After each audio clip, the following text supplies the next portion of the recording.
চালের বড়া দিয়ে সিম বরবটি আলু কলা দিয়ে ঝোল করব। লবণ লঙ্কা হলুদ দিয়ে আছে, এবার পেস্ট করে নেব।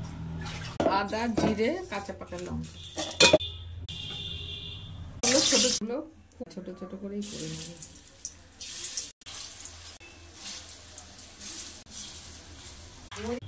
এগুলো ভেজে তুলে নিয়েছি। একটা শুকনো লঙ্কা একটু পাঁচফোড়ন দিলাম দিয়ে দিলাম।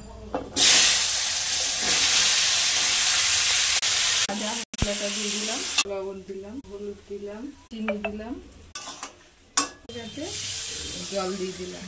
ফুটলে বড়াগুলো দেবো। বড়াগুলো দিয়ে দিলাম, 2-3 মিনিট ফুটবে, তারপরে নামিয়ে দেবো। নামিয়ে দিলাম। বরবটি দিয়ে বড়া দিয়ে আলু দিয়ে সিম দিয়ে বরবটি দিয়ে ঝোল।